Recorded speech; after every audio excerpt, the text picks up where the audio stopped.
Hello Aries, Sun, Moon, Rising, and Venus signs. Kamusta po kayo? Sana po nasa mabuti kayong kalagayan. Welcome back po sa Star Tarot. Kung bago kayo dito, welcome na welcome din kayo. Thank you po sa inyong support. I truly appreciate it and God bless you all. Tignan natin ang mga messages ninyo for October 27. Aries, new career. Napakaganda. May bagong career si Aries ngayon, ano? Maaring that is what you're going to embrace right now. Yun ang pinagkakabisihan ninyo, yung bagong karera na papasukin ninyo sa ngayon. May career change dito ang iba sa inyo. Take the next step now. Ayan. So busy kayo.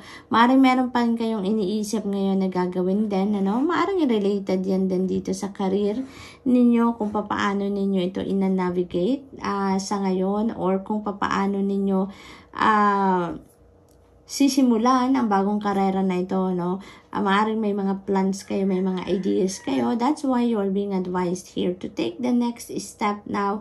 Ngayon na nandito ka na sa bagong career na to, don't procrastinate anymore. Continue building the momentum na dito, no? Kumbaga, kaya simulan nyo na agad kung ano man ang iniisip ninyong idea. You're stronger than you know. Huwag kayong mag-alala, no? Carry bells ninyo yan. Kayang-kaya ninyo kung ano man yan. Aries, maaring nagda-doubt pa kayo siguro sa inyong mga kakayanan dito. Kaya hindi ninyo agad-agad ito nasisimulang gawin kung ano man ang binabalak ninyo, Aries. But, sinasabi sa inyo ng spirit dito, you are stronger than you know. Alam mo yun? Kaya, anuhin nyo na, i-activate nyo na yan. I-activate nyo na yung inyong inner strength and courage dahil meron kayo yan. At kung ano man yung kailangan ninyong gawin, kayang-kaya ninyo yan. Unang-una, Aries, hindi, yung mga ideas ninyo, hindi yan papasok sa isip ninyo. Hindi papasok sa buhay ninyo kung hindi yan para sa inyo at kung hindi niyo kayang gawin, no? Yun na lang ang isipin ninyo. Kaya kung ano man ang idea na yan, kayang-kaya ninyo yan, simulan nyo na, gawin nyo na, okay? We have 3 of Pentacles. Napakaganda nito because this is the beginning of your success energy. Kaya Aries, most likely yung bagong karera ninyo yan, dyan kayo talaga magtatagumpay, no? Yan ang para sa'yo, magtatagumpay kayo, and you are getting the support of the people around you dito, Aries, no? Maaaring kapamilya ninyo, laging nandyan, yung person ninyo, laging nandyan para supportahan ka, or maybe there are people na makakapartner kayo sa kung ano man ang inyong gagawin dito, and you know what, siswertehin talaga kayo dyan, no? Makakakuha kayo dyan ng mga tao na you will be on the same wavelength, you will be on the same page, kaya yung tagumpay mo, tagumpay din nila, no? Sabay-sabay kayong aangat sa karera ninyong ito, no? You have Ace of Cups. Ayan, napakaganda. You are so blessed ngayon, Aries, because whatever you need right now, that will be met. You will be sent, no? Blessings na kung ano man ang pangangailangan ninyo sa ngayon, no? Yun ang ibibigay sa inyo. And take note, no? Na hindi lang ito blessing na parating sa inyo na para lang sa inyo, na enough para lang sa inyo. That's not it. You know, kung ano man ang blessing na ipapadala sa inyo ng Divine Universe, this is a kind of blessing that is more than enough for you, na you would have enough pa para makashare din kayo sa iba, makapag-bless pa rin kayo ng ibang tao, makatulong pa rin kayo. Tinitignan ninyo yung cup, diba? Overflowing yung tubig, no? Tumatalsik-talsik. Dahil sa sobrang dami, sa sobrang dami ng blessing na parating sa inyo dito. So this is really beautiful. This could be in any area of life, Aries. Kaya magiging magiging masayang-masaya kayo. You will also feel overflowing of joy dito sa sobrang saya na mararamdaman ninyo sa mga parating na mga biyayang ito. Maaring love and romantic relationship, maaring this is new love, no, new love interest, maaari din na new trabaho talaga to, new career, there's new beginnings dito sa buhay ninyo. Marami maaring magbago dito, kaya marami kayong sisimulan, mabibisi kayo dito, no, Aries? So good luck to that. What else? We have Knight of Wands. Ayan. So, mabilisan ang galawan ng lahat dito, no, Aries? Mabilis ang pagdating ng mga blessings na to. Mabilis ang mga pangyayari dito sa buhay ninyo. Yun akin napipick up dito, Aries. And you know what? Kung anong mga sisimulan ninyo dito sa Ace of Cups energy, kung ano man ang mga bagong bagay or proyekto or bagong chapter ng buhay ninyo na magbubukas dito para sa inyo, you are really going to embrace it entirely. Talagang super excited kayo dito and you will be driven talaga, no? Determined kayo na pagbutihin yan, na gagawin talaga ninyo ang lahat-lahat dito ng inyong makakaya para magawa ninyo ng maayos, para ma-reach ninyo ang goal na i-set ninyo for this, yung mga ganon. So, congrats, no? Congrats. That's all I have for you for today, Aries, and I hope nakatulong ang mga mensaheng ito in some way. Thank you for watching. Love and light. Namaste. Hello, Leo, Sun, Moon, Rising, and Venus Lines. Kamusta po kayo? Sana po nasa mabuti kayong kalagayan. Welcome back po sa Star Tarot. And kung bago kayo rito, welcome na welcome din kayo. Thank you po sa inyong suporta. I truly appreciate it. And God bless you all po. Tignan po natin ngayon ang mga messages ninyo for October 27 for Leo finances. Ayan, maybe this is your focus around this time, yung inyong kaperahan, maaring yung pagbabudget, maaring nagbabudget kayo, you're making financial plan, maaring gano'n, ano? Yan ang ginagawa ni Leo. Volunteer, some of you as well dito, panahon na para din na mag-volunteer kayo. Maaring regular ninyo itong ginagawa na pag-volunteer ninyo, no? May mga charity work kayo, volunteer work na ginagawa, maybe. Heavenly signs, ayan. So, may mga signs, symbols, and synchronicities siguro na pipick up kayo lately, Leo, no? So, pay attention to that kasi that is divine guidance, no? Maari din na humihingi talaga kayo ng gabay sa Panginoon at kaya pinapadalhan kayo ng mga signs, symbols, and synchronicities to guide you on how you're going to navigate your life. Sa ngayon, maaring hihingi kayo ng gabay dito because maybe may mga siguro may mga decision making din kayong kinakaharap, kailangan gawin, and maybe you're asking for confirmation, yung mga ganon. Kaya, ayan, binibigyan kayo ng mga signs, no? So, pay attention to that. At malalaman din ninyo na yung signs na yan or mga symbols na yan na nakikita ninyo is for you dahil mararamdaman ninyo yan. Maiisip ninyo yan na that is for you, no? Kaya, i-decode ninyo ang ibig sabihin, no? If you don't know what is the meaning ng mga signs na nakikita ninyo, i-google ninyo yan. Ang dami-dami ng resources sa Google, online, no, na nag-i-explain ng mga meanings ng mga signs, symbols, and synchronicities na nakikita natin, no? What else? We have 10 of Wands. Ayan. So, maaring may kabigatan dito ang iba sa inyo pagdating sa kaperahan. Maaring may financial difficulty na pinagdadaanan ng iba sa inyo dito lately. But you know what? Feels like to me na there is a breakthrough coming in, no? Maaring meron ditong financial breakthrough na dadating sa inyo and finally maaano nyo na matatapos na din ang hirap or yung financial difficulty na yan, ano? Maaari din na this is emotional burden then na dinadala ng iba sa inyo dito, Leo. Maaring meron kayong bigat sa dibdib, maaring emotional wounds pa yan, emotional baggages pa siguro yan na bit ninyo dito, Leo. And it feels like to me na may katagalan na yan, kaya naman maaring ngayon magdedesisyon kayo na i-let go nyo na yan, no? Na tama na, enough is enough. Parang hindi naman na to nagsiserve ng iyong best interest, kaya might as well let it go, diba? So, maaring yun ang dedesisyonan ninyo ngayon, Leo.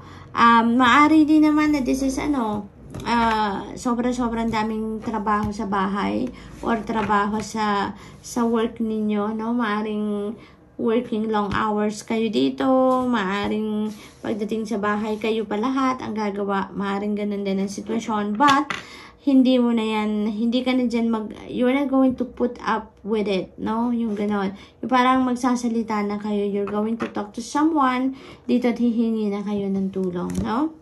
So, what else? We have 2 of Wands. Ayan. So, there's this plan. No? Maaring nagpaplanong iba sa inyo dito na mag-volunteer work. No? Maaring ganun ang ganap. Or nagpaplano talaga kayo dito sa inyong kaperahan. Kung ano yung paglalagyan ninyo ng pera. How are you going to budget your money? So, maaring mga ganun ang ginagawa ng iba sa inyo dito. No?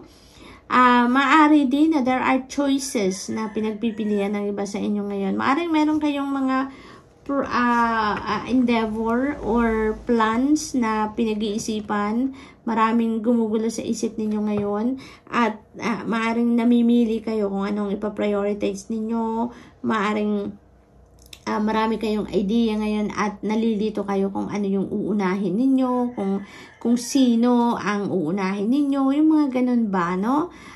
Kasi maraming very juicy ang isip ninyo ngayon, Leo. Ang dami-daming ideas ninyo.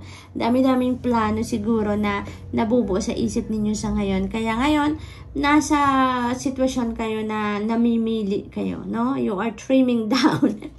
Kumbaga, sa mga ideas ninyo para mag-come up kayo na kung ano ang mas pinaka-importante, pinaka-mahalaga, or yung pinaka-gusto ninyong uunahin, ano? Maaring yung heavenly signs na to, maaring yan ang hinihingi ninyong sign kasi siguro nalilito talaga kayo kung ano yung ipaprioritize ninyo. Kaya naghihingi kayo ng sign para mabigyan kayo ng kalinawan din, no? Kung ano nga ang dapat ninyong gawin sa ngayon.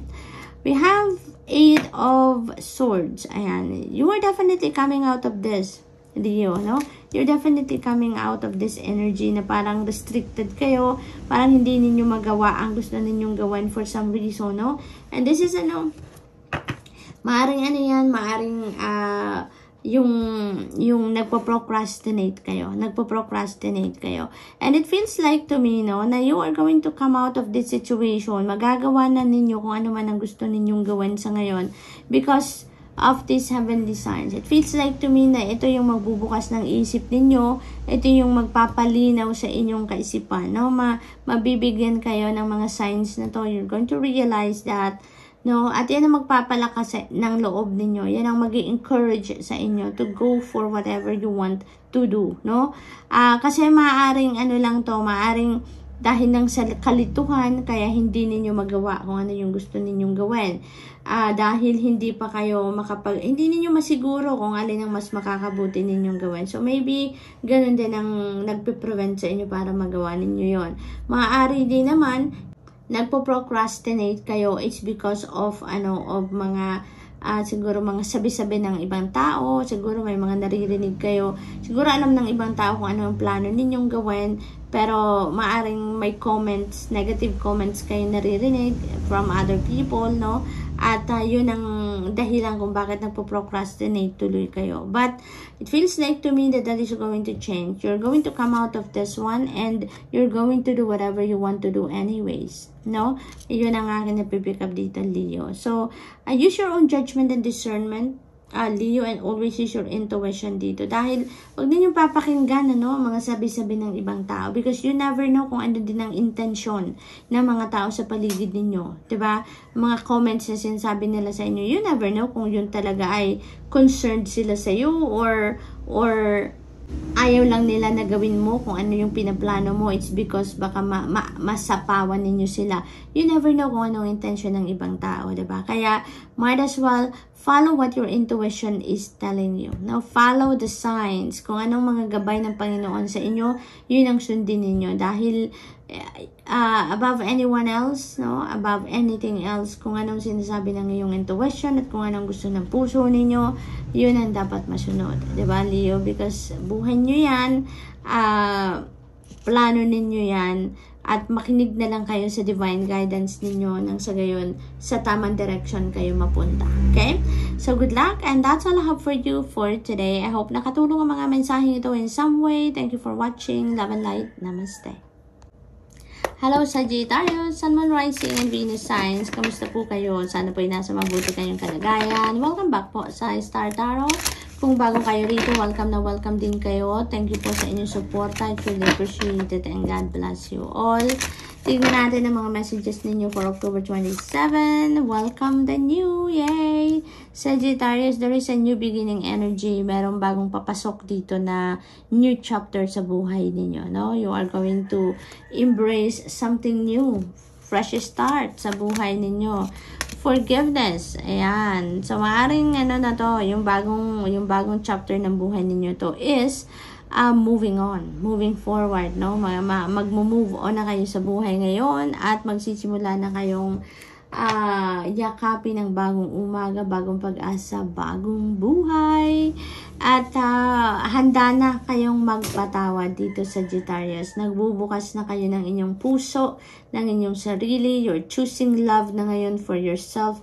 Kaya you are considering to forgive the people na nakasama o nakasakit ng inyong damdamin or nakapagdulot ng sama ng loob sa inyo in the past. That's really beautiful.